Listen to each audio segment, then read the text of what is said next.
Limatambo, Limatambo, ¿no? Limatambo, en verdad yo me enteré de que el nombre correcto original es Rimactambo, ¿no?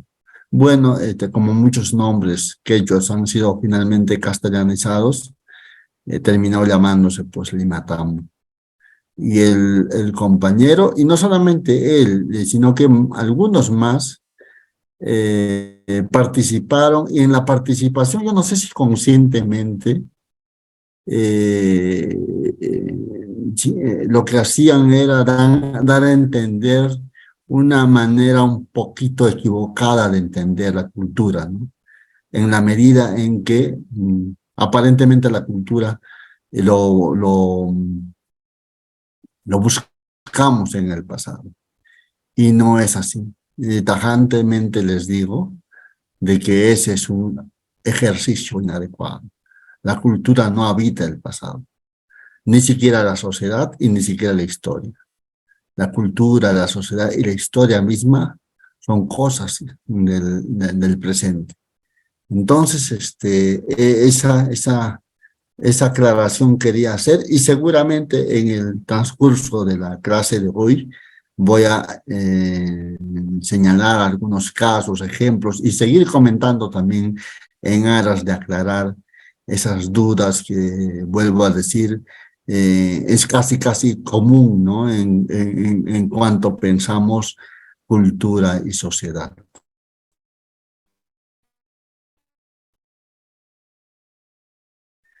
El tema de hoy es manejo comunitario del paisaje cultural. En la última sesión, un ratito por favor.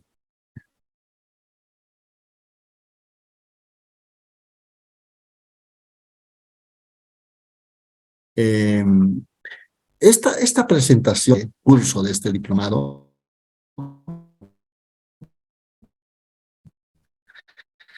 están basadas en el trabajo que hice para el Ministerio para la UNESCO a través del Ministerio de Cultura. La UNESCO con el Ministerio de Cultura.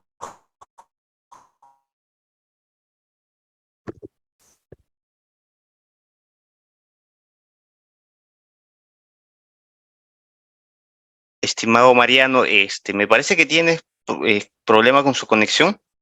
A ver, vamos a ver que se reconecte.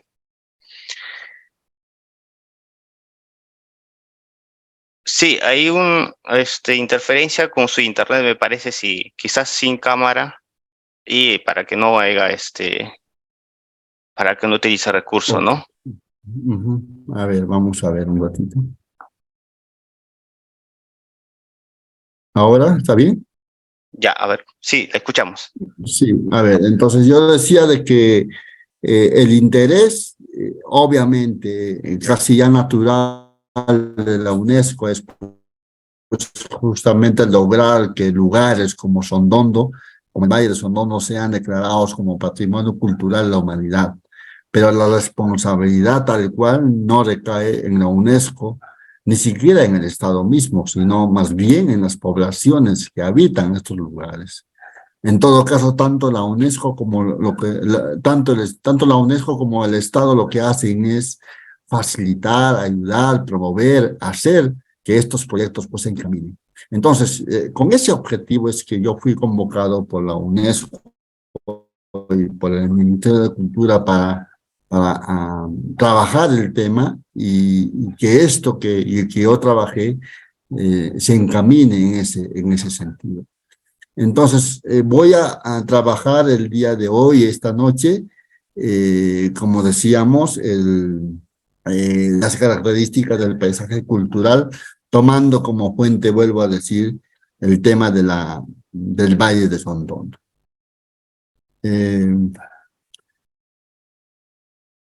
Y lo que voy a proponer es discutir el paisaje cultural como un concepto vivo, y eso creo que es sumamente importante tomarlo en cuenta siempre, ¿no?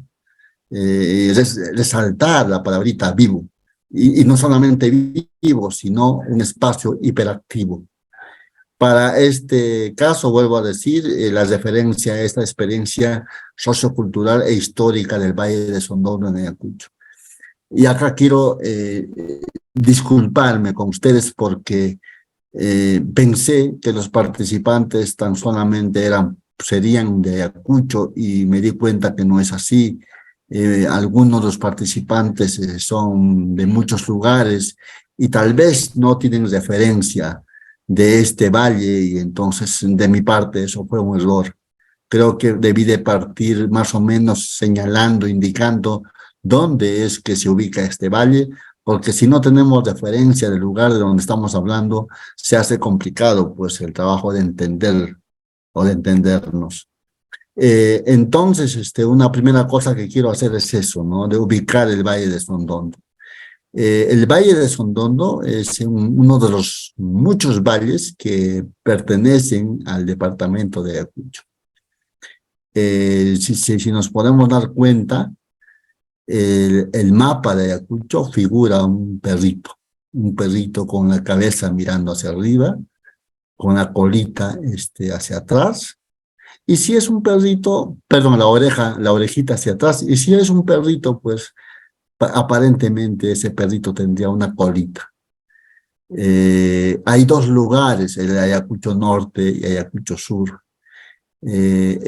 Tanto la cabecita del perro como la orejita son la zona norte. De hecho, en la época de la guerra, ustedes saben que Ayacucho fue el epicentro del conflicto armado interno que vivió el país entre el 80 y el 2000. Esta orejita que podemos identificar en el mapa fue considerado o denominado por el ejército, las Fuerzas Armadas, como la oreja de perro. Y dicho sea de paso, fue la zona más afectada por la guerra. Lo que pasó en esta oreja de perro es incomparable. Pero así como hay una orejita, también habría una colita. Yo diría que el Valle de Sondondo se ubica más o menos en dirección de la colita, ¿no? Ahí está. Y hay un detalle. Huamanga es la provincia importante, la provincia capital, y Ayacucho es la ciudad capital del departamento. Y Ayacucho, como ciudad capital del departamento, está ubicada en Huamanga. Y la ciudad de Ayacucho está lejísimos del Valle de Sondondo. Sondondo es un valle que está ubicado en la parte sur del departamento y que pertenece exactamente a la provincia de Lucanas. Lucanas es la provincia, una de las provincias de la parte sur, y Puquio es su capital.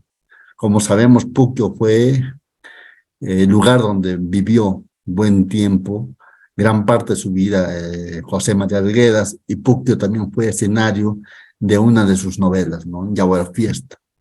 Y la accesibilidad entonces se complica si lo pensamos desde Huamanga. Es lejísimo viajar desde Huamanga hasta Puquio y por ende al Valle de Sondondo. La zona más accesible, más cercana, entre comillas, y la que más se usa es esa zona que va de Nazca, ¿no? Hacia Pampa Galeras y después llega justamente a Puquio, y de Puquio por la transoceánica hay un atajo hacia el norte y es así como se llega a Sondondo. Y bueno, la carretera continúa en dirección de Abancay y luego pues a Cusco. Todo el mapa de Ayacucho para que tengan referencias de dónde está Sondondo. Y automáticamente podemos darnos cuenta, además lo complica la administración política. Yo he estado muchas veces en la parte sur y lo que sentíamos es de que la parte sur casi no se reconoce con la parte norte. Es más, muchas de las cosas que tienen que ver con la administración pública casi no dependen de Huamanga, sino de otros lugares. Ica, por ejemplo. En temas de administración de justicia, por ejemplo, todo se da desde Ica. Incluso los temas de la educación y algunas otras cosas también. Eclesiásticamente incluso tengo entendido de que la administración viene desde Arequipa. Y Huamanga termina siendo pues una referencia, ¿no? Porque históricamente fue así allá de la administración colonial de esta parte, y esto quedó así, pues, ¿no? Hasta que con el tiempo, y particularmente con estos detalles quería contarles antes de comenzar con la sesión de hoy. Y no debo de invitarlos que siempre tenemos que tomar en cuenta o tener en cuenta el marco teórico que aparentemente estamos usando en nuestro curso. Y el marco teórico que procuro alcanzarles y procuro plantearles, procura trabajar, como hemos visto en la última clase, dos conceptos fundamentales: el tema de la sociedad y el tema de la cultura. Y recalco, por favor, quisiera que se me entienda, tanto la sociedad y la cultura, e incluso la historia, no se puede o no podemos pensarlo en relación al pasado. No es así. La sociedad y la cultura y la historia misma es el presente. Sin embargo, hay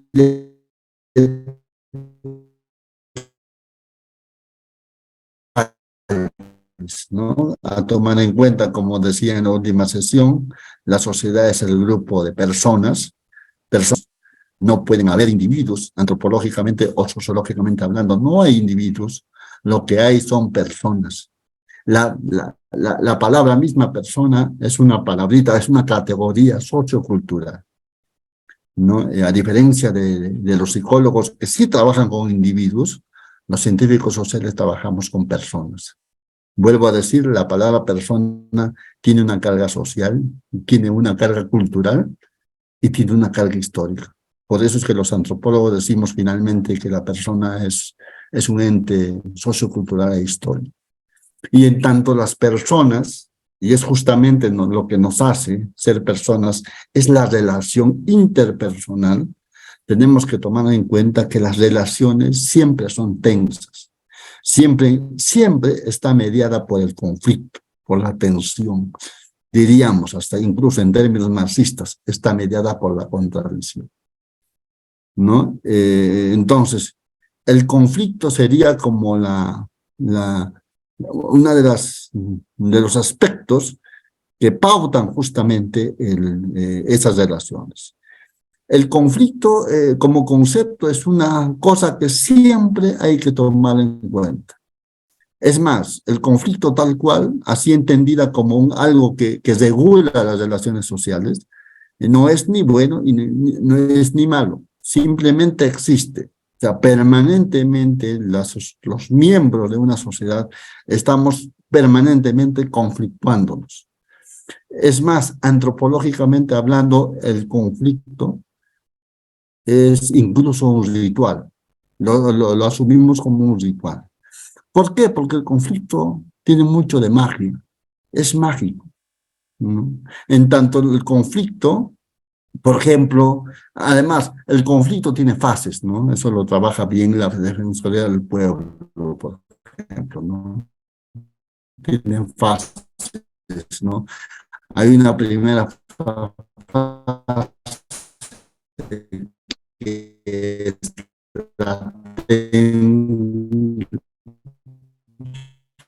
que le llama la latencia, y una segunda fase de crisis, pero la crisis, cuando el conflicto llega a su momento álgido, que es la crisis, inmediatamente el conflicto comienza a descender. Por eso digo que es casi como mágico. El conflicto no puede, casi nunca puede quedarse en ese momento superior o álgido que llamamos crisis. El conflicto casi siempre, llegado a ese momento, desciende, se enfría, desaparece. Y creo que su condición natural es la latente. Sin embargo, las ciencias sociales clásicas.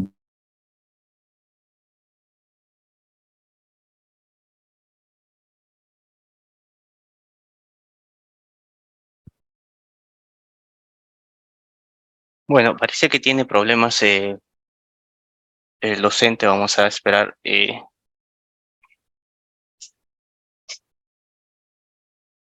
Estimado Mariano, ¿nos logra escuchar?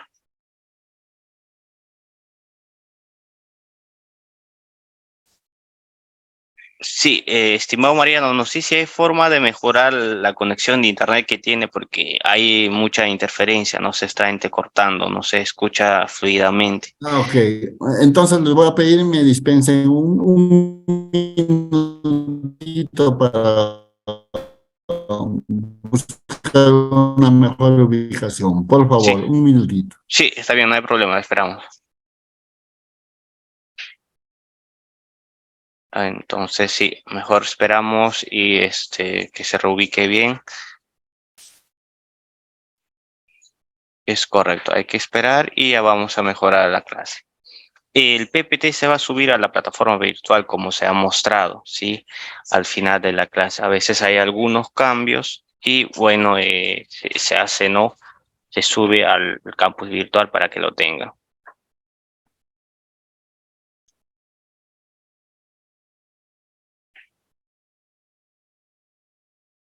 Creo que ahora está bien. Continuamos, estimado Mariano. A ver. Mira la pantalla.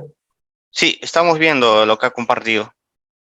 Bueno, espero que ahora no haya interferencias. Estaba un poco yo recalcando el tema del conflicto como un fenómeno consustancial a las relaciones sociales, como un elemento crucial, importante, que pauta las relaciones sociales. El conflicto, es más, decía que el conflicto para los antropólogos lo asumimos como un ritual porque tiene mucho de magia, ¿no? Casi es imposible que las sociedades se queden en ese momento álgido del conflicto que llamamos crisis. En todo caso, en tanto el conflicto llegue a ese nivel, cual magia, el conflicto comienza a desescalar, entonces recobra su estado natural, entre comillas, que se llama como latencia. Entonces no le tengamos miedo como sociedad al conflicto. El conflicto es una cosa que las nuevas ciencias sociales han reivindicado y más bien hay que asumirlos como son, como lo que estoy planteando. Ahora, el truco del conflicto y de esto de por qué es que el conflicto no deviene en destrucción de las partes, porque justamente el conflicto existe, pero lo que el conflicto no provoca son las destrucciones de las partes en conflicto. Lo que permite eso es la institución. Es la institución. Y finalmente, si permanentemente como sociedad vivimos en conflicto, sería justamente porque la institución está fallando. Entonces, automáticamente, si entendemos así, surge la necesidad de fortalecer la institución. Por eso es que a veces o de vez en cuando hablamos de crisis institucional, o esto de que necesitamos fortalecer la institucionalidad en el país, decíamos. Quiero decir que cuando escuchamos o escuchen la palabra institución, no imaginen, no piensen en un edificio, que es lo normal a veces, ¿no? Más bien, cuando escuchen esta palabrita, piensen en las normas y en las leyes, en todo el ordenamiento jurídico que justamente regula la convivencia social. Antropológicamente, otra de las instituciones que cumple la misma función que lo jurídico es, por ejemplo, la costumbre, ¿no? Entonces, yo diría así, la costumbre, como las leyes, o el derecho, perdón, mejor dicho, más preciso, la costumbre y el derecho cumplen la misma función. Solamente que la costumbre habita en la memoria colectiva, mientras que el derecho habita en los códigos. Esto es importante, creo yo, para entender la sociedad, decía la clase pasada. Entonces, al ladito de la sociedad, como sabemos, está la cultura. No hay sociedad sin cultura, como tampoco hay cultura sin sociedad. Por último, sociedad y cultura son patrimonio de la humanidad. Son las condiciones esenciales de la humanidad. El tema es que a veces la cultura ha sido difícilmente entendida, comprendida, aun cuando, por ejemplo, desde la antropología hubo históricamente esfuerzos por encontrar el concepto preciso. En todo caso, lo que prima en la manera de entender la cultura desde las nuevas ciencias sociales es, por un lado, reconocer que todos tenemos cultura. No hay culturas superiores, no hay culturas inferiores. Tan solamente las culturas son diferentes. Y una cosa fundamental es que todo lo que nosotros hacemos, pensamos, imaginamos, soñamos, aspiramos, sentimos, están pautadas o formadas culturalmente. ¿De dónde viene nuestra manera de pensar, de hacer, de sentir, incluso de cantar, de llorar, de simplemente vivir? Viene de la cultura, no viene de otra parte. Por eso dice este autor, Renato Rosaldo, a quien siempre lo uso, la cultura, dice, proporciona significado a la experiencia humana. La experiencia humana son todos los actos humanos. Cualquier acto humano, hasta incluso los actos que tienen que ver con delincuencia. Entonces, esos actos, esas experiencias humanas están dadas por la cultura en términos de significados. Porque por último, nada es natural en el ser humano. Nada es natural.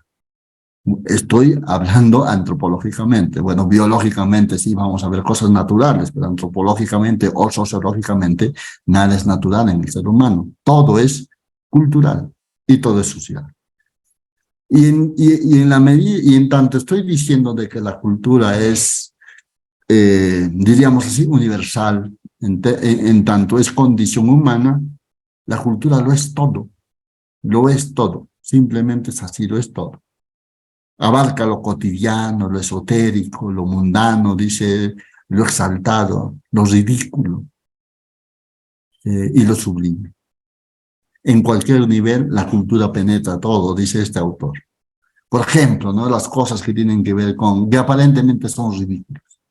Hace poco estaba escuchando la entrevista que le hace en esta plataforma, en este canal de YouTube que se llama La Encerrona, a un antropólogo que lo conozco por las redes, es Alex Huerta, a propósito de lo sucedido con el Cuto Guadalupe, para discutir en esa entrevista un fenómeno social, el chisme. Es más, el título de la entrevista titula ¿por qué amamos el chisme?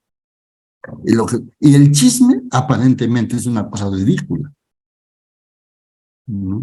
Sí, pues a quién le importa el chisme. Sin embargo, lo que el antropólogo reivindica es que finalmente el chisme termina siendo toda una institución social y cultural en tanto regula las relaciones sociales. Decía este autor que el chisme ha jugado un papel fundamental en la manera de constituirse la sociedad. Y decía él que el fenómeno del chisme había sido estudiado desde las poblaciones africanas, por ejemplo, hasta entendernos ahora como sociedad y como el chisme sigue siendo finalmente pues el retrato de la sociedad, ¿no? Y dicho así, sería pues toda una institución. Recalco eso porque normalmente no se entiende en ese sentido la cultura. Y equivocadamente pensamos que la cultura es lo bueno, es la educación, es el alto conocimiento, y no es así. Claro, acepto de que la cultura tiene muchos muchas acepciones, acepto eso, pero estoy planteando el concepto antropológicamente. Y es la manera de cómo, creo yo, debemos de entender la cultura y la sociedad. Insistir nuevamente entonces en que lo que estoy diciendo no tiene que ver con el pasado. Todas estas ideas, conceptos que estoy trabajando para plantear el concepto de cultura no tienen que ver con el pasado, simplemente el presente. Entonces,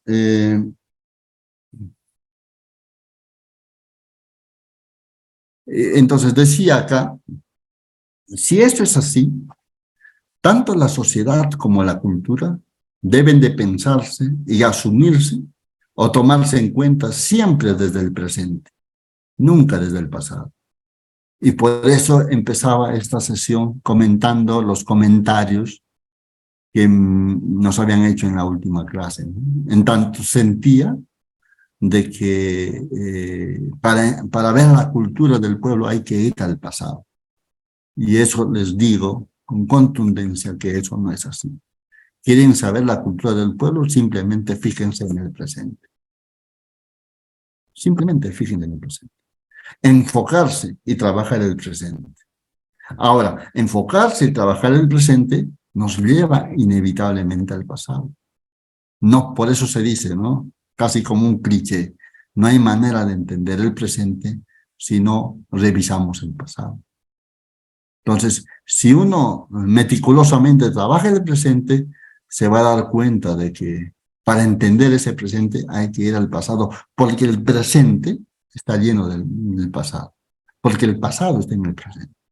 Ahora, a veces lo que yo llamaría los guardianes de la cultura se escandalizan, por ejemplo, cuando llegan a un pueblo y encuentran que la población es evangélica mayoritariamente. A mí me pasó eso.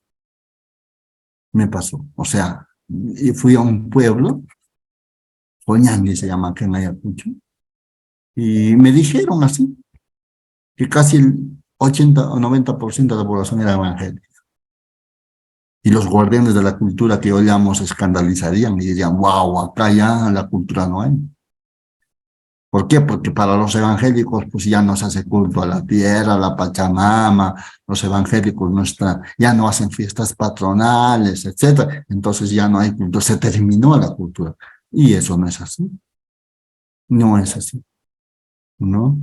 Entonces, trabajar al presente, enfocarnos en el presente, nos lleva inevitablemente al pasado. Porque aun cuando los pueblos sean evangélicos, les puedo asegurar que tienen muchas cosas del pasado, muchas cosas.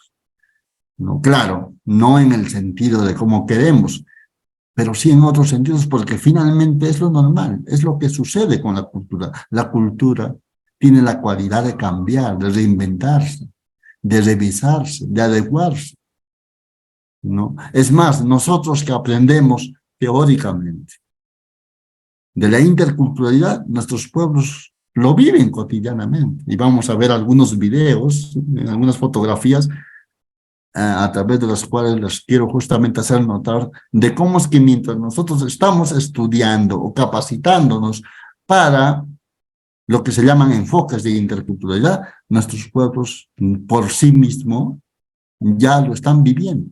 Es lo que se llama pues interculturalidad de hecho. Entonces ya, muy al margen de nuestras pretensiones académicas, ya nuestras sociedades son, y desde siempre han sido interculturales. Entonces, la sociedad y la cultura, e incluso la historia misma, siempre es el presente. Y nuevamente les comento a mis estudiantes, cada vez que tengo historia les diría, si la historia fuera el pasado, yo sencillamente no les enseñaría. No me gustaría enseñar historia si vamos a entender la historia con el pasado. Porque hasta psicológicamente decimos que quedarnos en el pasado no tiene ningún sentido. Porque el pasado es pasado. Es un esfuerzo tonto, dicen los psicólogos. Entonces, si es tonto, ¿para qué trabajar el pasado? O sea, no podemos trabajar el pasado por el pasado. trabajamos el pasado siempre para entender el presente, o en todo caso las demandas del presente nos llevan inevitablemente a revisar el pasado. Entonces, si vamos a hablar de la gestión cultural o de la gestión comunitaria, siempre tiene que ser diacrónica. Nunca puede ser, nunca debe ser sincrónica. La diacronía es su clave, entonces. Es por eso que a mí particularmente me gusta hablar de pasado, perdón, de procesos, en el sentido de que los procesos son complejos, vienen y van, a veces se quedan. Los momentos, por ejemplo, los momentos no necesariamente están divididos entre el antes y el después. Más bien los momentos, el antes y el después, se cruzan, a veces se traslapan, a veces se tensionan, ¿no? A veces el pasado vuelve.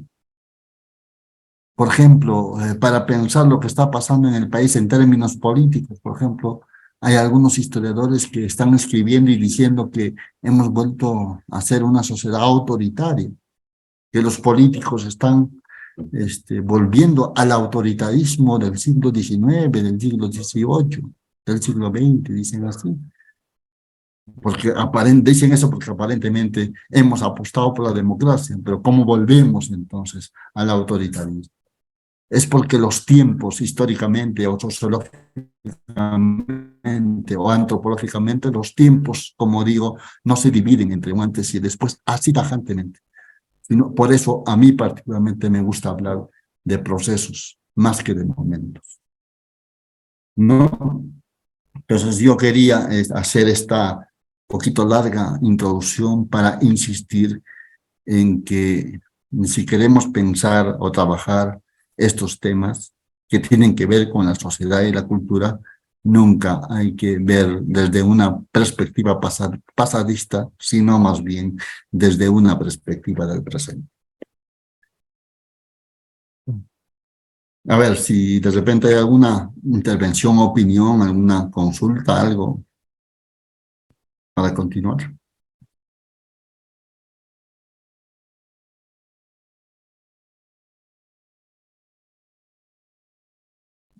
Voy a seguir entonces. Miren, amigos, ahora sí voy a hablar un poco del paisaje cultural. Es decir, ¿a qué llamamos paisaje cultural? Y me imagino que ya más o menos me han captado, ¿no? Sencillamente el paisaje cultural es aquel lugar donde habita la vida. El lugar donde habita la vida en el sentido amplio de la palabra. Por eso acá decía, en sencillo, llamamos paisaje cultural a la vida misma, al día a día, al amanecer y al anochecer, mediado siempre por el trabajo cotidiano. Y en el caso del Valle de Sondón, incluye varias cosas. A ver. Efraín está pidiendo la palabra, por favor, Efraín, si puede encender su micrófono. Doctor, Adelante. buenas noches, ¿me escucha? Sí, Efraín. Adelante, por favor, si te escucha. Doctor, buenas noches, ¿me escucha? Sí lo escucho, Efraín. Doctor, muy buenas noches. Muchas gracias anticipadamente por la respuesta y asimismo a los organizadores. Les saludo desde el lago Titicaca, desde Puno. Mucho gusto, Efraín. Era doctor, doctor, un poquito que discrepo con su posición, pero sí lo respeto desde el punto de vista antropológico. La riqueza del pasado, para mí particularmente, es una riqueza, ¿no?, que se tiene, pero usted dice que no hay que vivir del pasado, ¿no?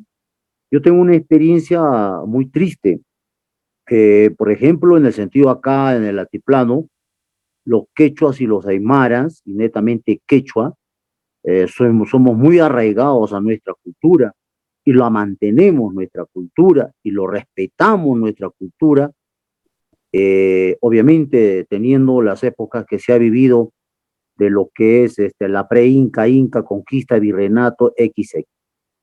Yo tuve una experiencia, le digo, yo soy profesional en turismo, yo estuve en la Laguna Negra, en Piura, más o menos de repente usted conoce, ¿no? Por Huancabamba, Claro, ¿no? claro, claro. Y yo llegué a la Laguna Negra. Bueno, me había sorprendido al visitar esas lagunas, esas alturas, al conocer con mucho respeto los paisanos, ¿no? Con su ponchito azulito, todo. Y ahí se me sale conversar en quechua, porque el pasado eran quechuas, ¿no? Y me doy con la sorpresa que el quechua nadie hablaba, ¿no? Y se reían, ¿no? Y yo digo, yo pienso que la cultura se respeta siempre y cuando que la cultura sea nata, original, desde un principio, los procesos, todo, ¿no? Pero cuando ya hay una yuxtaposición, para mí se rompió la cultura, ¿no? Entonces, ¿qué pasó? Y está bien claro, ¿no? Cuando llega Francisco Pizarro, y sabemos por la historia que no quiero detallarlo, ¿no? ¿A dónde llega? ¿A qué puertos llega? Y entonces, bueno, ahí me parece desde mi punto de vista, tocarle el pasado, para mí no tiene sentido. Pero véngase al lado del altiplano, lo que he hecho a los aymaras, aún mantenemos y aún somos diferentes, ¿no? En el sentido cultural. Obviamente que la cultura es amplia, que usted ya lo detalló, ¿no? Entonces, con mucho respeto discrepo, ¿no? Cuando usted dice, no debemos de vivir del pasado, o sea, debemos enterrar el pasado, doctor. Yo particularmente a mí, mi pasado me hace orgulloso y me hace valioso y me da fuerza para seguir adelante, ¿no? Porque somos de una cultura, no es un racismo, doctor, sino me identifico muy fuerte con mi cultura. Muchas gracias, doctor.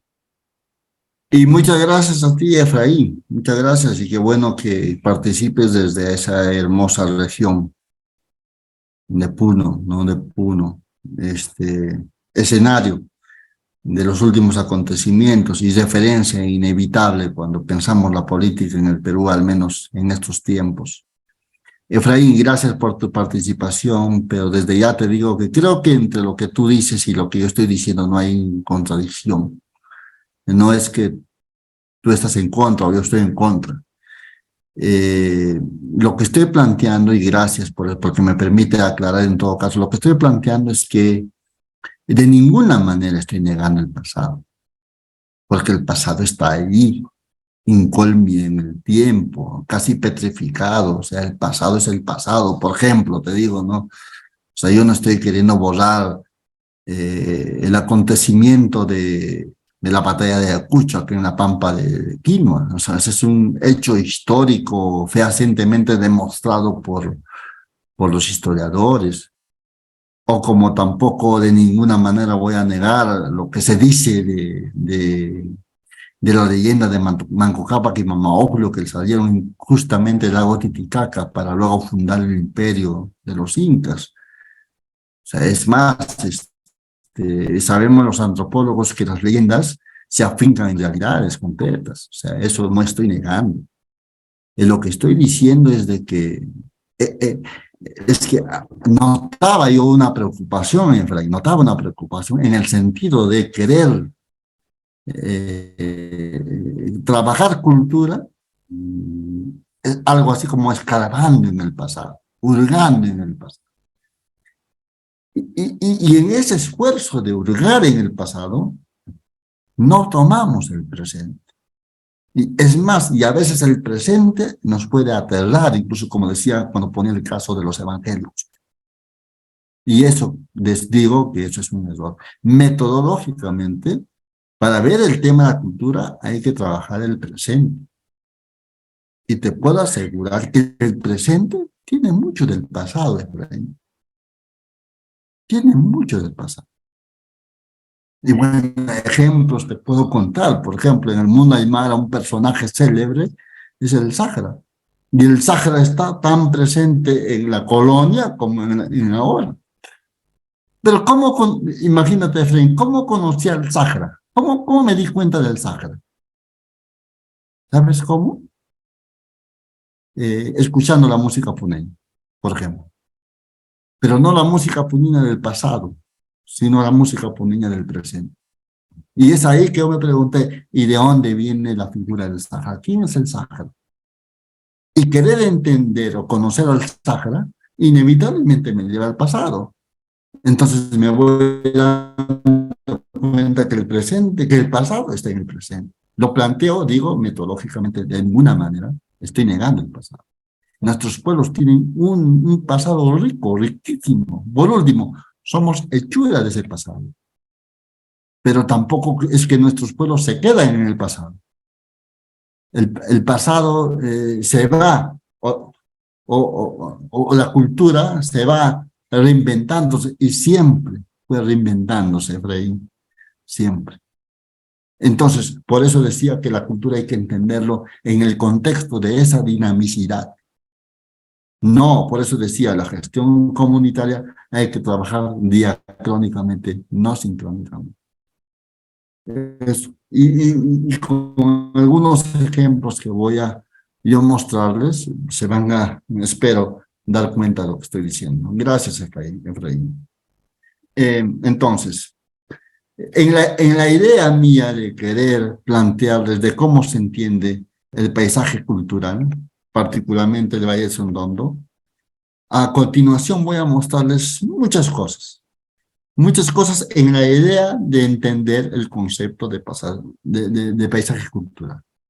Y una cosa fundamental es resaltar en ese sentido la palabrita vivo o activo, es más, hasta hiperactivo. O sea, el paisaje no es un lugar inerte, es un lugar que tiene vida, que tiene mucha vida y que tiene mucha hiperactividad. El tema es que esa vida y ese hiperactivismo no es horizontal, no es llana, es más bien conflictuada. Entonces, inmensamente conflictuada, inmensamente compleja. Efraín, mira, esta maravilla, mira, Efraín. Miren estos andenes. Miren, ustedes van al Valle Sonoro, se van a topar con los andenes. Y los andenes forman parte del presente. Forman parte del presente.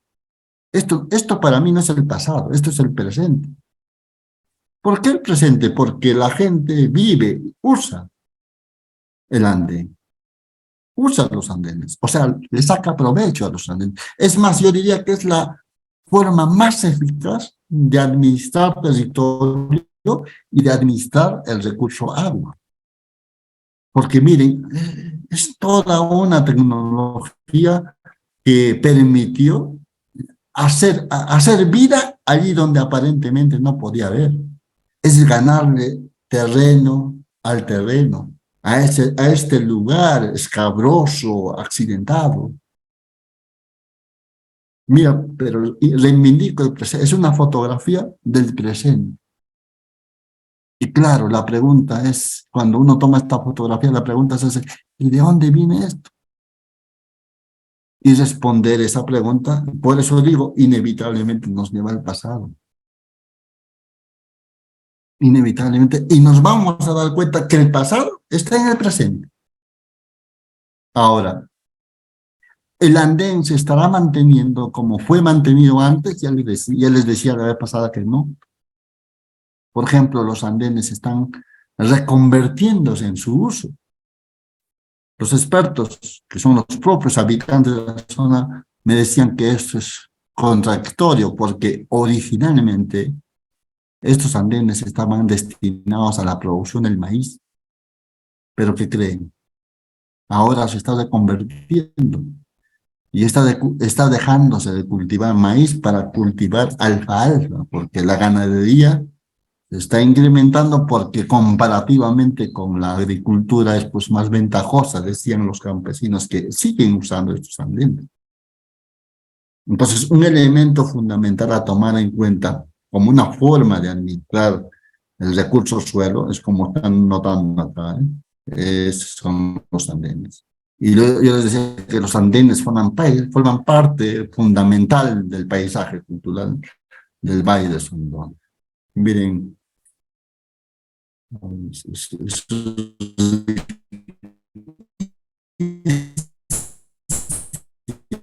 son kilómetros, ¿no? Distancias enormes por los andenes. Otro tema que forma parte del paisaje cultural del Valle de Sondondo son las punas, pues, ¿no? Y las punas tienen, pues, actores. En este caso, los actores son de las punas, los protagonistas importantes son, pues, las llamas, las alpacas, las vicuñas, ¿no? La crianza de llamas y de alpacas y las vicuñas, o sea, pero no solamente es la crianza, sino que la crianza se sostiene en una cotidianidad muy peculiar. Yo particularmente no estudié esto, o sea, no solamente es que la gente cría, sino que hay una cotidianidad muy propia del mundo pastoril altoandino. Y obviamente hay toda una cosmovisión que poco se conoce. Yo no conozco estudios sobre cosmovisión de las partes, de los sectores ganaderos altoandinos, muy pocos material conocido en todo caso. Y fíjense, con esto una vez más, reivindicar y tratar de responder a Efraín, ¿no? Y una tecnología que viene desde tiempos inmemoriales. Una de esas tecnologías son los corrales. Sencillos, ¿eh? Sencillísimos, apenitas con piedras, que a nuestros ojos serían perjas, pero para mi sorpresa eran corrales prehispánicos, corrales inmemoriales, que vienen desde tiempos inmemoriales, pero que actualmente la gente lo está usando. Y acá voy a poner algunas fotitos. Miren, la puna. La puna tiene, aparte de ser el Apu mismo, el dueño, tienen sus otros dueños. En este caso son, diríamos, los animales silvestres simbolizados en las vicuñas. Las vicuñas. Y miren, nuevamente en el ánimo de tratar de entender la interculturalidad, las vicuñas es una especie nativa, pero en las punas no solamente están las vicuñas, sino también los otros animales que vinieron con los españoles. Y por último, este tipo de reses terminan adueñándose de este espacio, ¿no? Y no solamente reses, saben ustedes que ahí están las ovejas, los carneros, animales que fueron traídos por los conquistadores.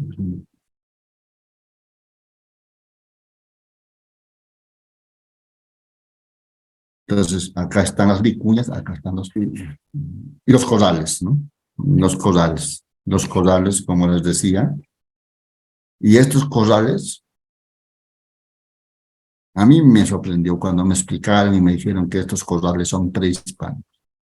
Y la gente lo usa y se da un tiempo para reconstruirlas.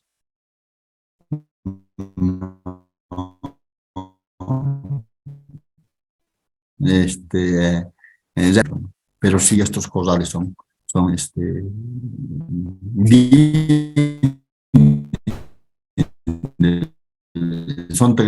forman parte de la tecnología prehispánica. Esta es una foto que da cuenta de las lagunas, Y en el momento en que estuve por allá, había una fuerte sequía, que eran como estas fechas, y ya algunas lagunas estaban secando. Y al costado, y acá como primera cosita que está en la primera parte de la fotografía, justamente es el rezago de una laguna. Ya hacia el lado superior está una laguna activa, se puede ver la laguna. Y ojo, las lagunas son fuentes de agua. Y más adelante les voy a hablar de la gestión del agua, y creo que la gestión del agua comienza acá, en la importancia de las lagunas. Y miren, esta es una típica vivienda de los pastores de Puna, sumamente precaria. Un detalle, amigos, una cosa que para mí es lamentable, es de que el interés por por la actividad criadera, ganadera, ha disminuido drásticamente. Drásticamente, yo diría dramáticamente. Los jóvenes no quieren ya dedicarse a estas actividades. Poquísimas familias todavía siguen insistiendo en la crianza de animales, ¿no? Ya no es casi el motivo de vida peor de los jóvenes. Los jóvenes no quieren saber. Como les decía en la última clase, el día lunes, en la clase del día lunes, son las mujeres quienes más están dedicándose a esta actividad y son por último los responsables de que si algo continúa en términos de práctica ganadera, son las mujeres. Y también les decía de cómo la puna, simbólicamente hablando, es inhóspita, ¿no? Tiene una connotación machista, les decía, masculina, en primer lugar masculina, y en segundo lugar machista. Y al mismo tiempo las personas que más protagonizan la vida en estos lugares son las mujeres lamentablemente están víctimas de abusos de parte de hombres, amparados en la impunidad que las propias condiciones, incluso geográficas de la puna, permiten. Como les decía, la distancia, el aislamiento. Acá prácticamente ya no hay estado institucional, ya no hay. La gente vive, yo diría así, a su libre albedrío, y eso permite, pues, en muchos casos, que mujeres que habitan en estas partes, repito, para mi lamento, sean, pues, ¿cómo se llama? Víctimas de abusos sexuales. Un momentito, por favor, voy a contar el cable.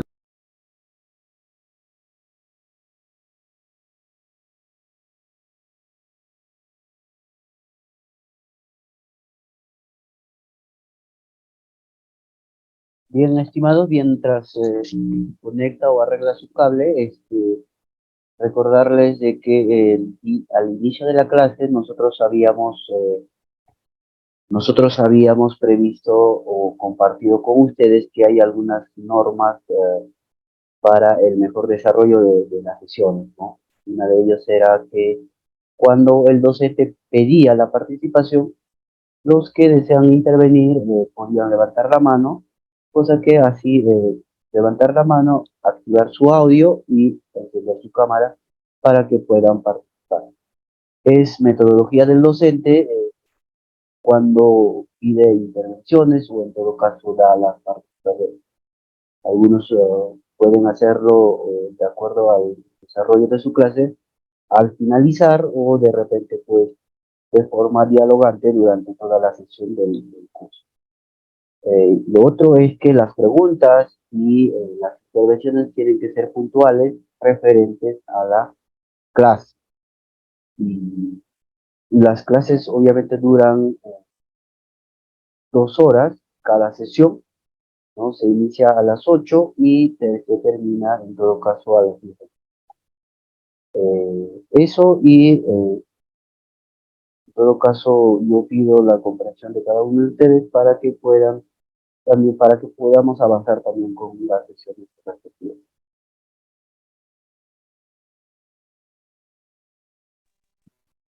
Gracias, Guido. Gracias, muchas gracias.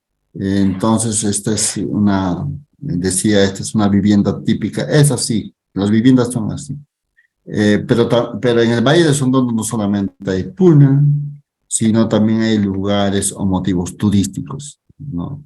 Y acá quiero llamar la atención en el sentido de que creo yo que hay que romper la idea de que el turismo es algo lejano, algo exótico en la vida misma. Siento yo de que incluso la propia población no lo asume como una cosa que puede formar parte de la vida de la gente, ¿no? Las autoridades de igual manera cuando se habla de turismo piensan que es una cosa de los expertos en turismo y yo creo que ese es un error, ¿no? Si queremos que el turismo sea un capital importante en nuestro país y en nuestros lugares, yo creo que hay que procurar de que esta actividad sea vista como cualquier otra actividad y que más bien forme parte de esas actividades y que se relacionen entre ellas. Yo creo que ese es el principal objetivo de cómo hay que pensar el turismo. Entonces, sin embargo, toma en cuenta la perspectiva de la gente y lo que sería como lugares o motivos turísticos en el caso del Valle de Sondondo son en primer lugar los lugares arqueológicos. Este es uno de los tantos lugares arqueológicos que hay en el Valle de Sondondo. Esta es una fotografía de uno de esos lugares que se llama Caniche. Me decían de que esta ciudad es una ciudadela y esto es un rezago, sería una ciudadela rezago de la cultura wari. Entonces, sitios arqueológicos como esta son lo que la gente reconoce como lugares turísticos. O sea, cuando uno quiere hablar a la gente de gestión cultural o de gestión,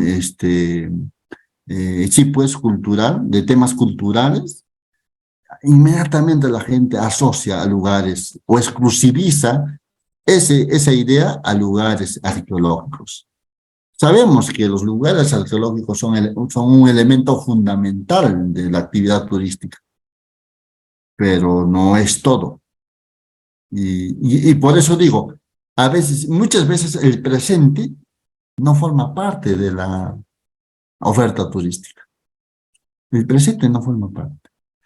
Y todo el mundo piensa que para hacer turismo hay que ofrecer lugares arqueológicos solamente. Y yo creo que no es así.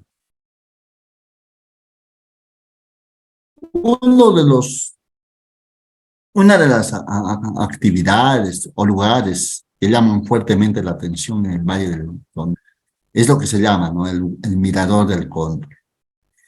Y de igual manera, ¿no? O sea, esto es un lugar que atrae y cuando la gente va allá a visitar, lo que le ofrece a ese visitante es ir a este lugar que queda en una comunidad que se llama Mayabamba. Es un lugar, dicen que es uno de los poquísimos lugares donde habitan cóndores y por tanto es el lugar exacto para que uno pueda visibilizar el vuelo de los cóndores. Entonces, este es un lugar muy ofertado en términos de ofrecer al turismo. Otro tema que también aparece como un lugar de atracción turística en la perspectiva de la gente son las piscinas de aguas termales. Se me fue una fotografía, yo visité muchas veces ese lugar, en Sondondo, es el pueblito originario Sondondo. En ese lugar hay piscinas que colectan aguas termales y es súper visitado por la gente. Sin embargo, para mi pena, estaba súper descuidado. No había una adecuada administración de ese lugar, aun cuando era uno de los lugares que más demanda tenían en Sondondo. Yo creo que, y aguas termales en el Perú y en nuestras regiones hay en demasía. El tema es que ¿cómo hacemos para que estos lugares pues sean adecuadamente gestionados, ¿no? Entonces, este es un lugar, casi es un paraíso. De verdad, es hermosísimo el paisaje. Y más hermoso todavía cuando de pronto aparecen cóndores volando. Y entonces, estimados amigos, no solamente hay animales, crianzas de llamas, alpacas, vicuñas, o restos arqueológicos, o miradores de cóndores, o aguas termales, sino también las propias organizaciones sociales, que creo yo deben ser muy tomados en cuenta a la hora de pensar gestión cultural. Insisto, al revés es lo que no se toma en cuenta. Para hacer este trabajo, ¿en qué creen ustedes que yo me basé? ¿En qué creen ustedes? ¿Cuál fue mi fondo?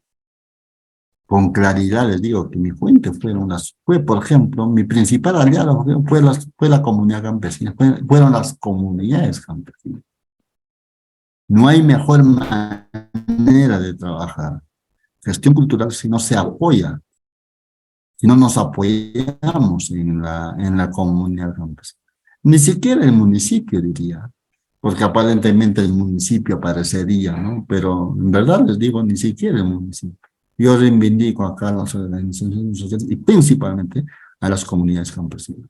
Y trabajar con comunidades campesinas obviamente implica trabajar con el sistema de AILUS, con los barrios, con los comités de riego. ¿Cómo no tomar en cuenta los comités de riego? Porque por último, ¿quiénes son los que hacen posible la gestión del agua? Y esa gestión óptima del agua, justamente los comités de riego.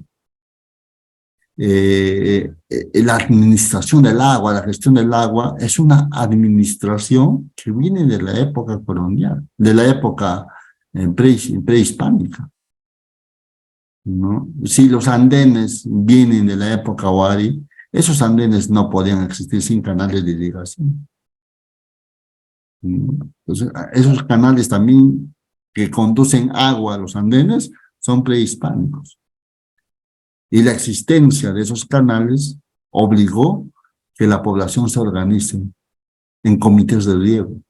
Porque si no fueran por los comités de riego, no habría pues una adecuada gestión del agua, ¿no? Y también hay comités de vicuña, o sea, por comunidad. La comunidad que tiene reservas de vicuña se organizan casi obligatoriamente para ver el tema de la vicuña. Y acá quiero hacer un comentario.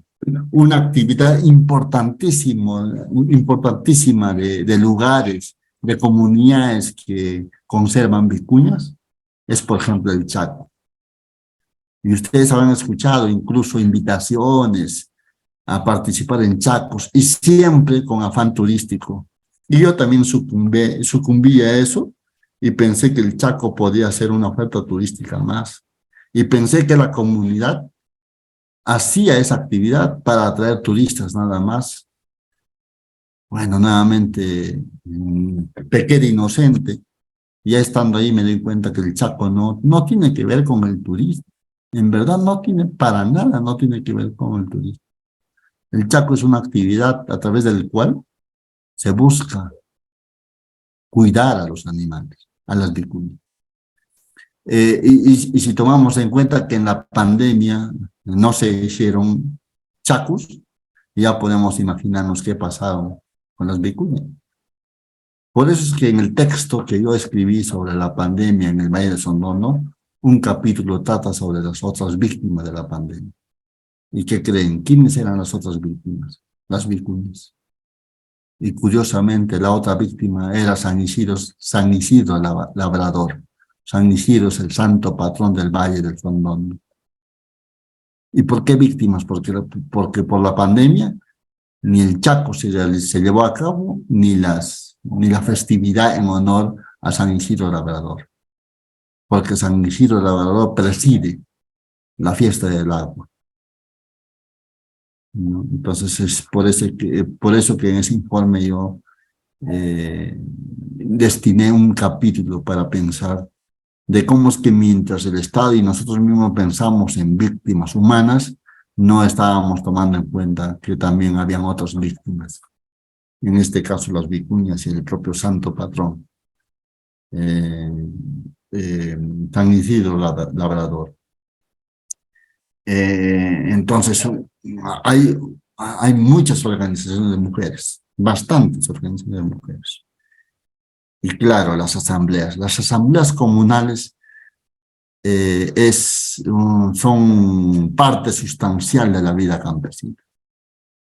Es un elemento fundamental de la vida campesina. O sea, no hay comunidad que no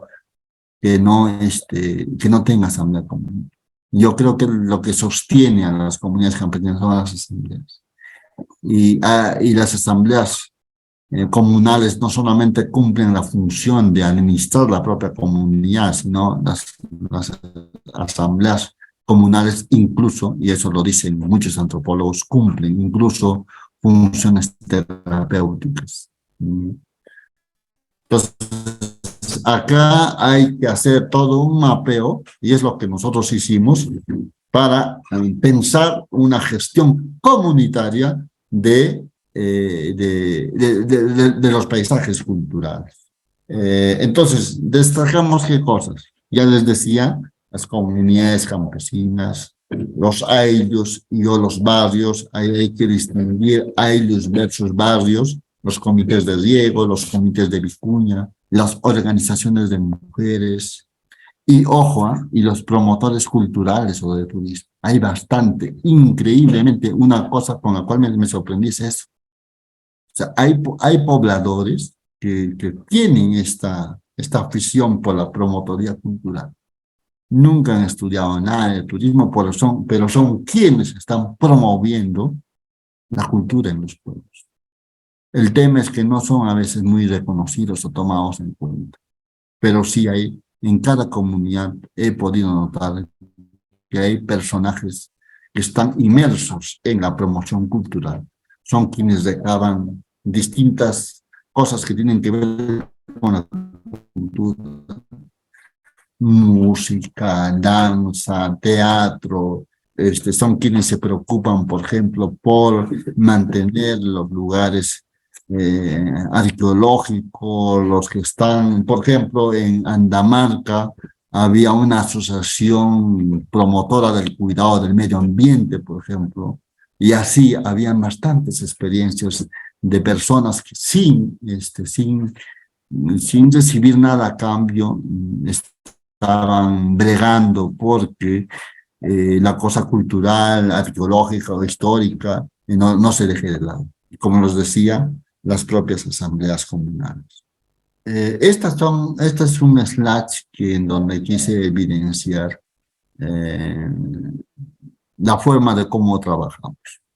El Valle de Sondondo, en la consideración del Ministerio de Cultura, incluyen algo de 5 o 6 comunidades, ¿no? Cabana es como la capital del valle. No es la capital, pero para mí es como la capital del valle. Pero incluyen y son distintos, ¿no? Cabana, Andamarca, Chipao, Aucará, son distintos. Sondondo mismo es un pueblito que forma parte de Cabana, Villa Jeje es otro pueblito, ¿no? Y Mayobamba es otro pueblo que albergan, concentran manifestaciones culturales y son estas comunidades con las cuales hemos trabajado. La idea de mostrar esta diapositiva es justamente mostrar de cómo es que debemos de trabajar.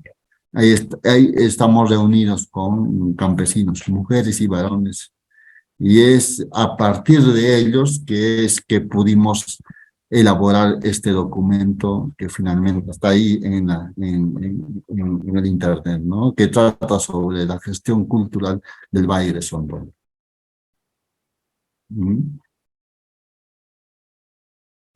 Ahí está.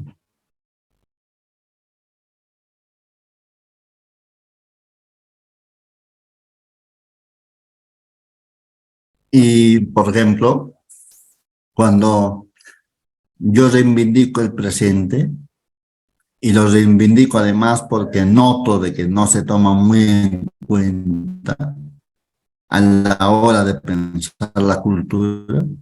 Por ejemplo, las fiestas y las celebraciones no son muy tomadas en cuenta. Y en el Valle de Sondondo hay mucha fiesta, muchísima fiesta. Hay muchas fiestas. Fiestas colectivas y fiestas particulares familiares. Muchas de estas fiestas tienen que ver con agradecer al territorio, tienen que ver con agradecer, reconocer lo que el territorio nos da. Por ejemplo, yo me sorprendí con un ritual, los huasi-huasi o techada de casa. En plena pandemia fue el trabajo que hicimos, y ya cuando la pandemia o los controles estrictos de la pandemia un poco se distendieron, tuve la suerte de participar en una celebración, en un momento voy a mostrarles algunas fotos o videos. Las fiestas patronales, ¿no? Como el de la Virgen de la Candelaria en Cabana, que ojo, la fiesta de la Candelaria en Cabana coincide con el Pujutiempo. La fiesta de la Candelaria, y Efraín sabe más que yo, sucede pues en el mes de febrero. Y visto desde el mundo andino, el mes de febrero es el tiempo, es el Pujutiempo, el mejor tiempo, la mejor época del año. Y ahí hay una relación casi en los términos de una interculturalidad entre la entre la celebración de la fiesta de la Virgen Candelaria y el Pujutiempo, ¿no? Y hay cosas muy simpáticas, muy bonitas, justamente que dan cuenta de esa relación. La Virgen, las imágenes de la Virgen Candelaria, y yo no sé si en Puno sucede esto, pero lo que yo vi en varias imágenes de las vírgenes de las Candelarias es que la Virgen carga en una mano carga una velita. Siempre carga una vela, por eso es de la Candelaria. Pero en la otra mano carga al niño Jesús, ¿no? Y al mismo tiempo ese niñito, que en muchos lugares se llama Plácido, en Cabana también se llama Plácido, pero sostiene en su manito una guaraquita sostiene. Y lo que se dice es que la llegada de la fiesta de la Virgen Candelaria supone el botar el hambre, el ahuyentar el hambre. En Ayacucho, yo no sé si en Puno, ese ritual se llama el mucho y guaraca. Mucho y es hambre y guaraca es guaraca. Entonces es una forma simbólica a través del cual se da cuenta de cómo es que es el momento en que la tierra están dando sus primeros frutos y consiguientemente el hambre o la necesidad se amengua, se suaviza, empieza la gente a resolver la angustia de la necesidad. ¿Por qué? Porque para entonces hay una relación cosmogónica casi entre lo que significa la Virgen de la Candelaria y su festividad y lo que es el Pujutiempo. Díganme ustedes si no hay una continuidad del tiempo pasado. Díganme ustedes si ahí no hay una interculturalidad de hecho. Es en ese marco que hay que entender la gestión cultural. Es en ese marco que hay que entender la interculturalidad. Es en ese marco que hay que entender el proceso de la cultura y de la sociedad. De igual manera, en Aucará, uno de los distritos del Valle, hay la celebración de la fiesta del Señor de Untuna. He dicho sea de paso, nunca pude entender de dónde viene ese nombre de Untuna. Pero lo que sí pude saber es que la celebración del Señor de Untuna coincide con la celebración de las cosechas. En junio es que se celebra Entonces, siempre las festividades católicas van de la mano con las celebraciones de cosas que tienen que ver con las actividades. ¿Cómo no? Acá está la festividad de Santiago Apóstol, particularmente en Chipao, pero en Chipao es lo que pude ver con más nitidez esta celebración. Y la celebración del apóstol Santiago es a lo largo de todo el mes de agosto. Comienza casi con las fiestas patrias, el 28 de julio, pero que se prolonga a lo largo de todo el mes de agosto. Y coinciden, como saben ustedes, con las festividades de la marcación de los ganados, de los animales, del ganado, ¿no? Entonces, Santiago Apóstol termina siendo finalmente el dueño, pues, del ganado. Es por eso que en cada celebración el patrón es el Santiago Apóstol. Y por último, el personaje célebre de estas festividades, discúlpenme ustedes, es San Isidro Labrador. Y yo cada vez que voy a los pueblos, una de las cosas que siempre hago es entrar a los templos, a las iglesias.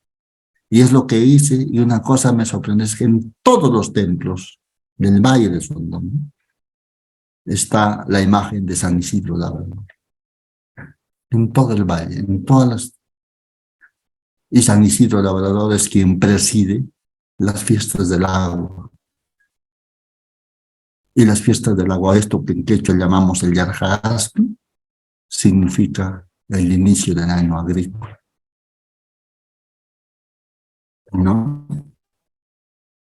Entonces, y ahora, claro, las festividades suponen celebraciones, muy bien, pero no solamente celebración, no solamente es fiesta, como les decía, sino una cosa que aprendí al ver en detalle estas fiestas, es que las fiestas terminan siendo procesos a través del cual la gente reivindica la vida misma, reivindica las relaciones sociales, se reencuentra con la comunidad, se reencuentra con ellos mismos. Y por último, recién entendí entonces lo que significaba o lo que habría significado la pandemia, por ejemplo.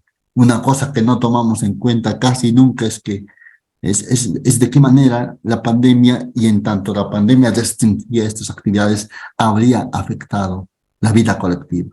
Y yo me pude dar cuenta con claridad de cómo colectivamente hablando había mucha angustia, muchísima angustia, porque ya hace 2 años no se habían celebrado las fiestas en honor a San Isidro Labrador. Y no porque la gente aspira a bailar, cantar y beber y emborracharse solamente, sino porque, como les digo,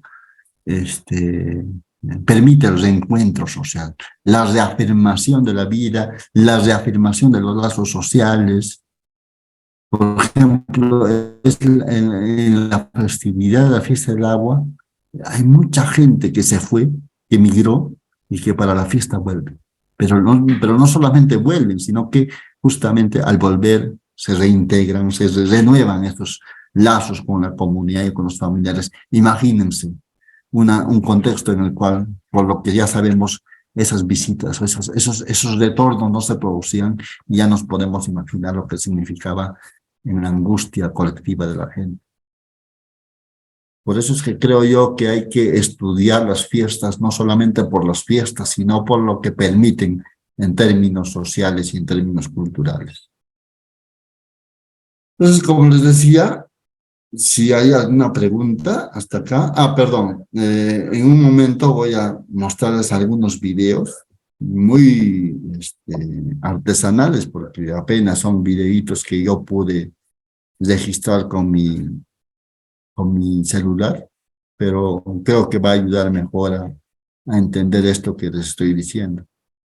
Y para ir terminando, les quería decir que finalmente los protagonistas de todo paisaje cultural son pues las plantas y los animales. En este caso silvestres, porque también hay animales domésticos. Y a veces lo que no tomamos en cuenta mucho son los animales silvestres. Los sapitos, ¿cómo se llaman? Los saltamontes. En los ríos, las truchas, los pescaditos, las plantas mismas, ¿no? Esas plantas que crecen por sí mismas son plantas silvestres. Y por eso es que decíamos, ¿no? Conjuntamente con la población del Valle de Sondón, decíamos que por eso mismo lo mejor es hablar de paisaje cultural, porque no solamente vivimos en un territorio, sino también nos vinculamos con él. De modo que debemos decir que el Valle de Sondón es un paisaje cultural vivo, porque vive en nosotros, vive en las plantas, en los animales, en los cerros, en los ríos, vive también en la tierra o en la Pachamama, y en todas las actividades que heredamos y aprendimos desde nuestros antepasados. Nuevamente, el pasado siempre está en el presente. Todo eso es nuestro patrimonio cultural, porque todo aquello está relacionado con el territorio y como tal forma parte del paisaje cultural del Valle de Sondón. Si no hay preguntas, si no hay intervenciones, voy a a ver si funciona. Ya voy a compartir con ustedes algunos videos. ¿Ya? Bien, estimado Mariano, tenemos dos preguntas. A ver, por favor. Balvin, por favor, encienda su micrófono y adelante. Bueno, buenas noches, antropólogo. La verdad Buenas es noches, Balvin. muy interesante hasta ahora la exposición y la clase. Me parece que donde se centró al inicio en el tema de la visión diacrónica, ¿no? Del tema del pasado y el presente es lo transversal que se ve a lo largo de las Exactamente. imágenes de la sesión, ¿no? Y yo sí, Exactamente. en lo personal comparto mucho la posición que usted tiene, ¿no? Yo creo que es importante entender a la cultura como dinámica, cambiante, en transformación, que nosotros no somos menos originarios o menos indígenas o pueblos originarios, por entender pues que hay muchos procesos que constantemente generan cambios y transformaciones, ¿no? El ejemplo claro que dio de los evangélicos es interesantísimo, ¿no? Es una religión que está llegando a muchas comunidades y que si bien pues transforma muchos usos, tradiciones y costumbres, también crea y recrea otros. El tema de las faenas comunales, del cooperativismo, las comunidades hegemónicamente evangélicas las llevan a niveles interesantísimos, ¿no? Entonces, es importante, ¿no? Yo también tengo una madre de Puno, de la zona Aymara, y no podríamos entender, por ejemplo, la fiesta de la Candelaria, de Mamacha Candela, sin el cambio, ¿no? Sin la transformación. Si nos queremos atender netamente al pasado, para empezar, el Aymara mismo como idioma no era hegemónico en el pasado, sino el Puquina, por ejemplo, ¿no? Exactamente, Entonces claro. deberíamos hablar Puquina y ya no hablar Aymara. No deberíamos practicar la fiesta de la Candelaria, sino adorar al panteón andino y politeísta, ¿no? O sea, yo creo que justamente muchas veces no advertimos que todo lo que estamos viviendo o a veces consideramos tradicional, es muy reciente, ¿no? Incluso el tema de las polleras, en el mundo andino tienen a las justas 200 años, un poco más, fueron impuestas Exactamente. después de la rebelión de Túpac Amaru II. O sea, hace 200 años, un poquito más, no habían polleras en el mundo andino, no había ni el tipo de yiyas, ni los sombreros, ni todo lo que el día de hoy consideramos tradicional. Entonces, justamente si no entendemos el proceso del pasado y presente, la visión diacrónica y el cambio cultural, realmente no estamos entendiendo justamente la riqueza del paisaje que usted está describiendo. Por ejemplo, el mismo tema de la comunidad campesina, ¿no? La comunidad campesina tiene 103 años como institución. Vale decir, hace 104 años no existía la idea Exactamente. de comunidad campesina, de presidente comunal, de la directiva comunal, y habían otras dinámicas de control de la tierra. Incluso Los aires, ¿no? en el tiempo del incanato o el tiempo prehispánico, no existía una propiedad comunal de la tierra incluso, ¿no? Eran otras concepciones más vinculadas a familia, a ayllu y aprovechamiento de Exactamente. productos. Entonces, yo creo que es muy interesante la visión que usted nos comparte, porque hace que nos quitemos muchos esencialismos, muchos prejuicios y entendamos que el mundo es dinámico, la cultura es dinámica, y una vez más lo vuelvo a repetir, por el hecho de que la cultura cambie, no somos menos andinos, no somos menos amazónicos, no somos menos originarios. Yo creo que al contrario, somos más originarios, tenemos más identidad cuando entendemos la riqueza del cambio y cómo eso no nos niega la tradición, sino la fortalece. Más bien agradecerle por la Gracias. invitación, me ha encantado la clase. Muchas gracias, Gracias, antropólogo. Malvin. Y Malvin, yo diría que es mejor que sea así. Sería horrible si las culturas fueran estáticas y no cambiaran. Gracias, Malvin. Bien, tenemos todavía tres preguntas. A ver si encienden su micrófono, por favor. Mainer, Yagua, por favor. Encienda su micrófono y su video también. Adelante. Sí, ¿me escucha? Sí, adelante. Sí, sí, Sí, profesor, muchas gracias por gracias. eh, la- mi pregunta. Tengo dos consultas.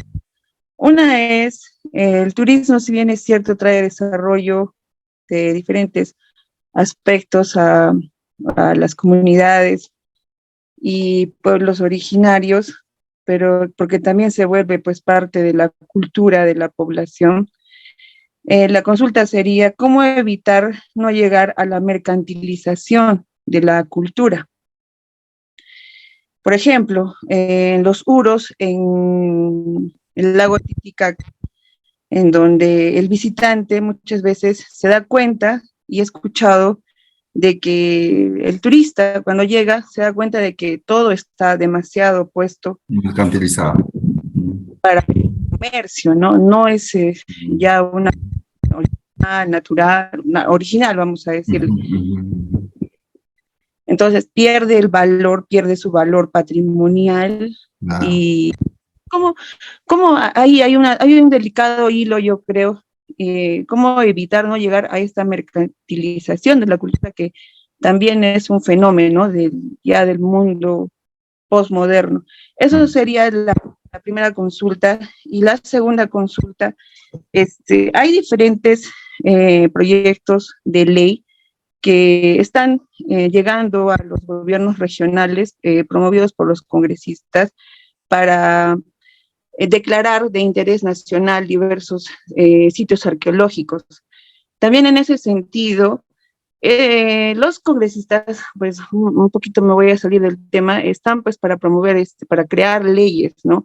Pero estas declaratorias de interés nacional nos ayudan o no, o qué es lo que realmente se consigue con estas declaratorias. Entendiendo la declaratoria de paisaje cultural, la categoría como paisaje cultural, es una de las más difíciles también de gestionar. Y en ese sentido, ¿cuáles son los pasos, ¿no?, para poder declarar un paisaje cultural? Porque es complejo, ¿no? Rápidamente, profesor, de repente, si nos pudiera explicar. Gracias.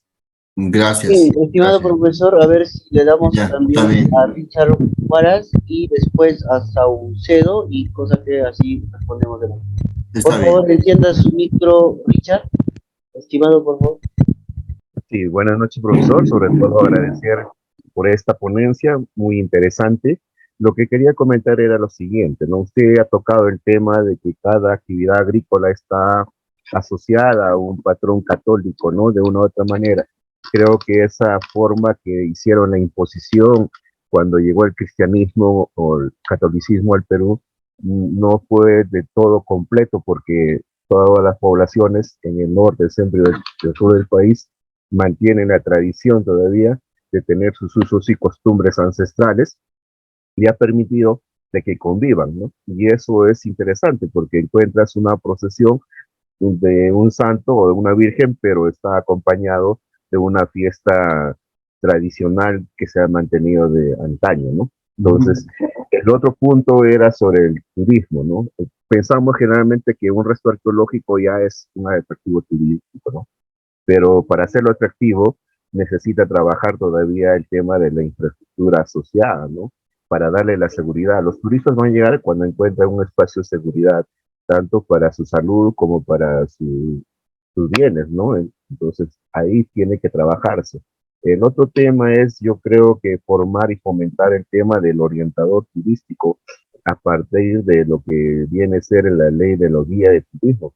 Los guías están contemplados, pero siempre y cuando haya una formación, haya unos institutos o las universidades con los licenciados de turismo que van a darle las capacidades necesarias a este tipo de profesionales, pero cuando no se tiene esa formación académica, entonces yo creo que fortalecer a los orientadores turísticos, ¿para qué? Para ir día a día incentivando a que la nueva actividad se incorpore, ¿no? O sea, el turismo es complementario, ¿no? No puede estar superando porque vamos a encontrar en la naturaleza, en la gastronomía, en los deportes de aventura, y el turista es a veces exclusivo, ¿no? No, a él no le importa de repente una laguna bonita, preciosa, pero él sí quiere practicar el tema del kayak, ¿no? Entonces va a ser el tema de cómo lo manejemos y cómo lo difundamos y los servicios complementarios para que esta actividad se desarrolle. Ese es el comentario. Muchas gracias. Muchas gracias. Bien, a continuación, por favor, encienda su micrófono, amado Saucedo, por favor.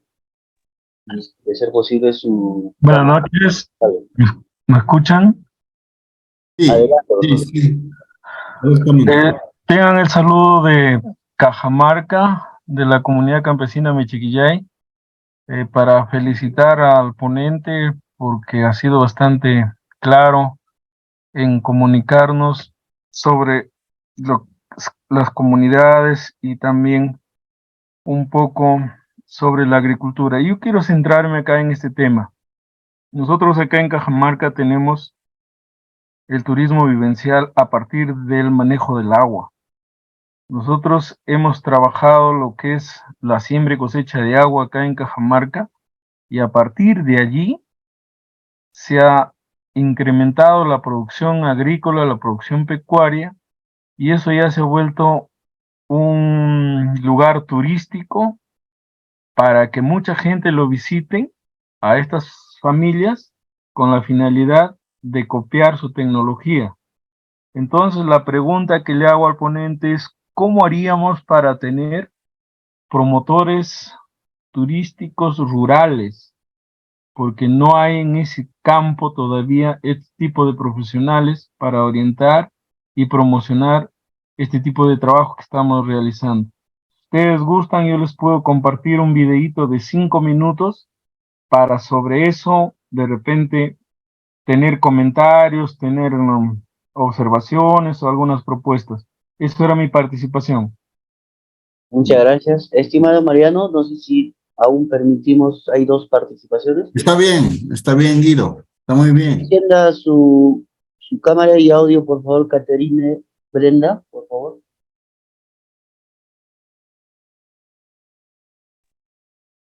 Adelante, por favor. ¿Qué tal? Primero, buenas noches al profesor y a los asistentes, oyentes. Bueno, sí, conforme a lo que al comienzo se estaba tocando, ¿no? Sobre también entender que vivimos en una sociedad constantemente, entender, ¿no? Que que la sociedad es constantemente es dinámica, ¿no? Cambiante. Vemos que ahora con el tema del internet, ahora con el tema de la inteligencia artificial, la sociedad se va a ir acoplando a estos, digamos, a estas nuevas tendencias, o, ¿cómo decirlo? O formas, ¿no? Y sobre el tema el tema de cómo conservar, ¿no? Creo que es muy importante el tema de las comunidades indígenas y practicar, ¿no? Y conservar sus prácticas, ya que creo yo personalmente vivimos en un sistema, estamos dentro de un sistema lleno de mucho individualismo y hemos visto que durante la pandemia solamente digamos, nos ha permanecido el tema del colectivismo y el tema de proteger también el medio ambiente, ¿no? Que estas prácticas a veces quizás hemos visto, hay un libro y un antropólogo que decía que cuando él estaba haciendo una etnografía, había uno de estos indígenas que le decía a él, ¿no? Que tenga cuidado con el árbol, ¿no? Porque el árbol tenía vida. Y este indígena con digamos, este antropólogo con este pensamiento occidental, como que dijo, no, pero esta conducta es realmente primitiva o realmente revolucionaria, ¿no? Y vemos ahora que realmente estas prácticas ancestrales es la que nos van a salvar, ¿no? Es la que nos van a proteger, porque vemos que las industrias, los países potencia contaminan el medio ambiente, y a causa, ¿no? De generar más riquezas, pero no vemos realmente el cuidado de nuestro planeta, ¿no? Y vemos y vamos a estas comunidades, bueno, el término comunidad ya viene es un término occidental en sí, ¿no? Pero viendo estos grupos de personas indígenas que viven, ¿no? Que han vivido durante miles de años, digamos, en este caso en Perú, en caso de los aymaras, en caso de los hermanos y hermanas amazónicos, ayaninca, que ellos protegen a la tierra, al agua, ¿no? Tienen estas prácticas y saben interiorizar, ¿no? Y creo que esa es la importancia de también prevalecer y también poner en práctica las prácticas de ellos, ¿no? Para poder, digamos, también mantener nuestra vida. Bueno, eso, gracias. Muchas gracias, estimada Caterina. Por favor, terminamos con Jorge Vera para darle paso al docente. Breve, puntual, encienda su micrófono y su audio. Sí, buenas noches. Buenas noches a los organizadores, a los presentes y sobre todo también al maestro Mariano por la exposición bastante precisa y la verdad ha despertado también interés sobre algunos temas. Seguramente buscaré la forma de plantearle las interrogantes que me ha generado, pero también un aspecto que usted ha comentado es el presente, ¿no? Y el presente en el Valle del Sondondo nos dice que hay una urgencia, que hay una necesidad, y que creo todos están reunidos justamente para eso, ¿no? Para poder generar condiciones y permitir de que esta riqueza cultural se mantenga, se conserve y lo importante es que también beneficie a los locales, ¿no? En sentido de hacer uso de sus recursos, hacer uso también de todos los aspectos, digamos, favorables que muy bien puede ser el turismo. Pero me surge la duda y en todo caso la inquietud, saber un poco el parecer del ponente. En vista de que la zona es muy rica en recursos patrimoniales, como son los andenes, como es la tradición histórica, pero también existe actualmente toda una presión, ¿no? Por concesiones mineras en ciertos sectores de Chipao, por ejemplo. Hay también una presión, diríamos así, en base a las nuevas formas de producción que se están dando, ¿no? Usted comentaba de que el andén o los andenes estaban destinados a la producción de maíz. Hoy se están haciendo un cambio de cultivo en los andenes, ¿no? Muchas veces para pastos o pastizales o para, digamos, como una especie de, diríamos así, para ubicar ahí los animales, principalmente el ganado vacuno, ¿no? Eso yo también lo he podido comprobar al recorrer algunas zonas. Muchos de estos lugares son como una especie de establos, ¿no? Y ese cambio sencillamente nos demuestra lo que usted está señalando, ¿no? La rentabilidad sobre la agricultura es sin duda, ha sobrepasado, ¿no? Las expectativas incluso de los jóvenes. Por lo tanto, la pregunta es, ¿cómo ve el futuro, ¿no? De esta zona que está basada en su riqueza patrimonial, arquitectónica, histórica y también ambiental, porque no podemos desligarlo de eso, ¿no? O sea, sabiendo que hay toda una presión en términos de gobierno central, regional, por cambiar las condiciones del uso del suelo, y además a ello se suma la falta de continuidad por parte de los jóvenes principalmente, ¿no? Y eso creo se observa también en las imágenes que usted ha mostrado. Las reuniones, por lo general, son con personas mayores de 50, 60 años, ¿no? Y eso nos demuestra qué es lo que va a ocurrir de aquí a unos 10 o 20 años. ¿Quiénes serán los que se encarguen de realizar o mantener las actividades que hasta ahora son características del Valle del Sondondo, ¿no? En el caso de los andenes, para ser preciso. Entonces, ese es un aspecto que quisiera de repente abordarlo también, ¿no? Por ello mi intervención. Bueno, hay muchas otras preguntas, pero el tiempo también es corto. Agradezco por permitirme participar. Muchas gracias. Muchas gracias, Jorge Vera. Estimado Mariano, adelante, por favor. Sí, gracias. Como siempre digo, el generar interrogantes en ustedes es para mí ya un éxito, ¿no? El panorama es sumamente sombrío y yo creo que no necesitan de nadie para que nos lo diga. Ya la forma y la manera como ustedes han mencionado justamente dan cuenta de eso, ¿no? Yo creo que vivimos tiempos así, tensionados, ¿no? Pero también creo que la propia tensión de la vida finalmente va a llevar a que se decante, ¿no? Y yo soy un convencido de que sí o sí vamos a tener que volver al pasado, simbólicamente hablando, porque no hay forma, creo yo, de responder el presente si no volvemos al pasado. Yo sé que lo que estoy diciendo puede sonar como un bonito discurso, ¿no? Pero si solamente tomo en cuenta, por ejemplo, para mi sorpresa, y quiero hacerles una confesión, la participación de ustedes a mí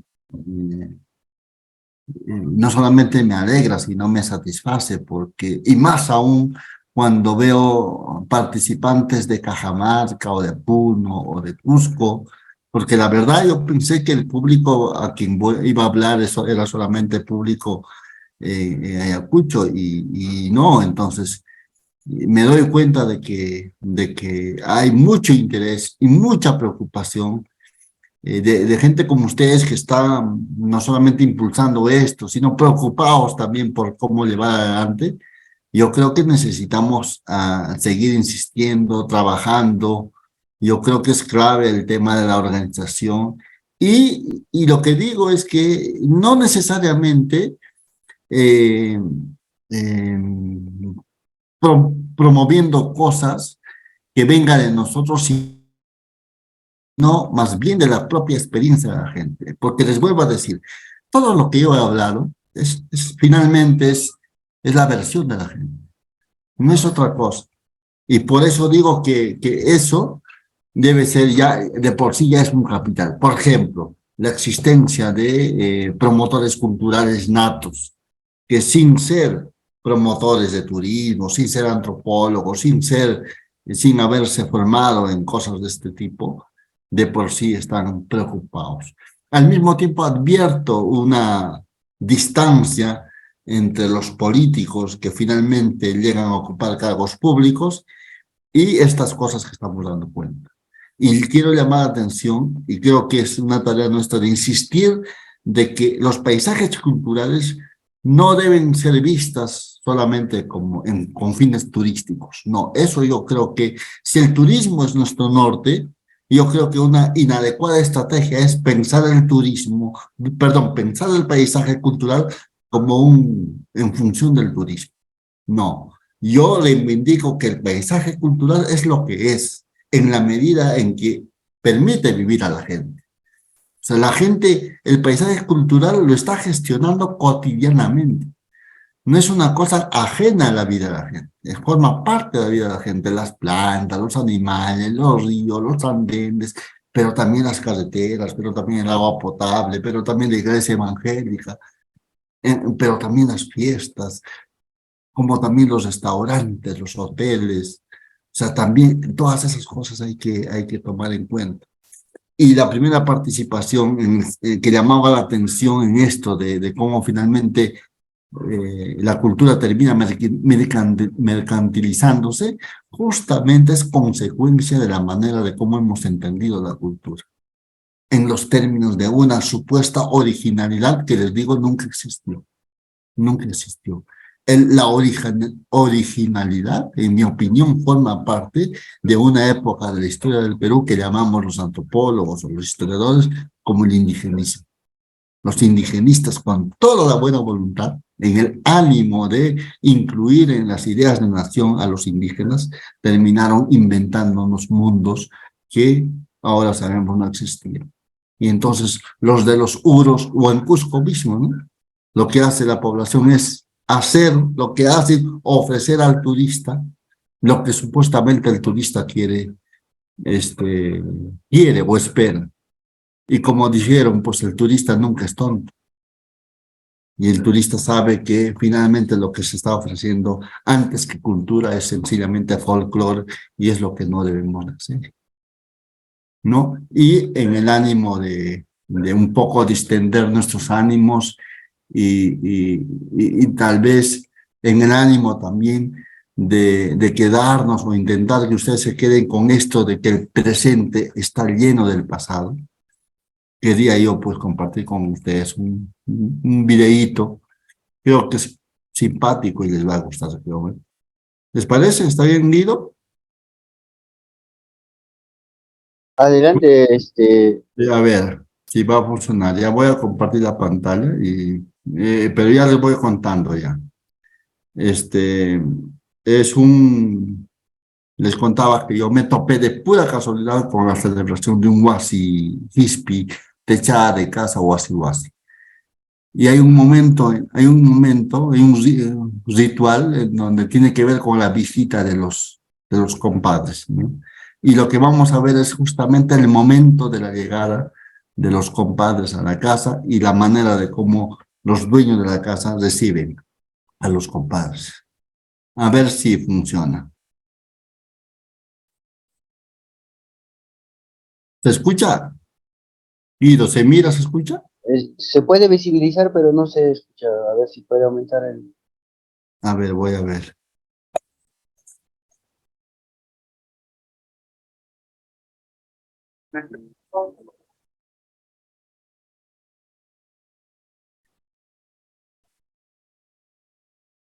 Se puede ver el video, pero no hay sonido. ¿Y por qué será, Guido?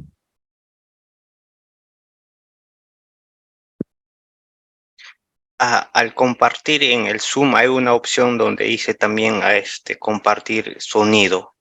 Tiene que marcar esa opción antes de iniciar.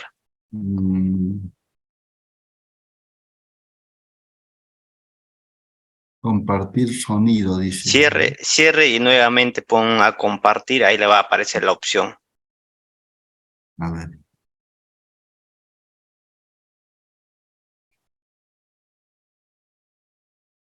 En la parte inferior izquierda dice compartir sonido. Compartir sonido. Ah, ok. Ajá. Ya. Ahora sí. Ahora.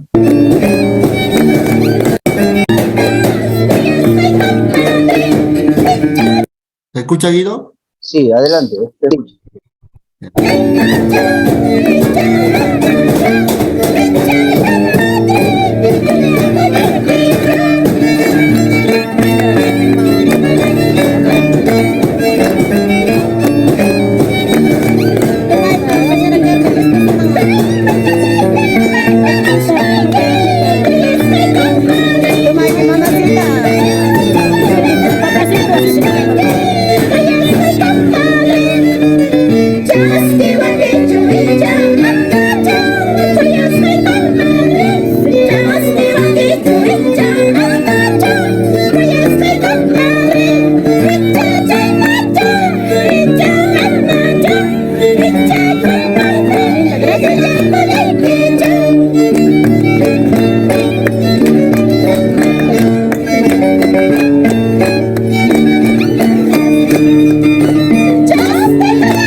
¿Qué les pareció? Ujú. A ver, este video más. Perdón. Lo que hemos visto es la llegada de los compadres a la casa de los propietarios. Pero esta otra cancioncita es ya cuando entran a la casa y las canciones son canciones dedicadas a la casa. ¿No? Ya no a los compadres, ya no al encuentro, sino a la casa. A ver si funciona.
Estimado Mariano, tu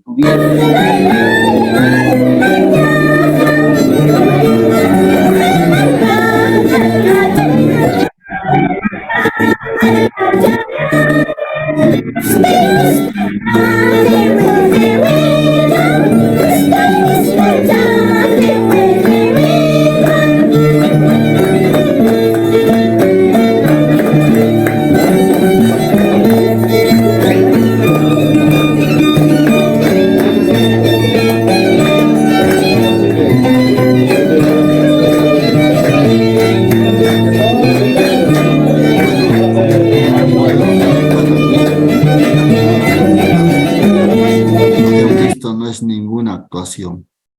Para mí, esto es la original. Si queremos pensar en lo original, la cultura, esto es lo original. Y al revés, lo que en términos turísticos hacemos muchas veces es folclorizar la cultura.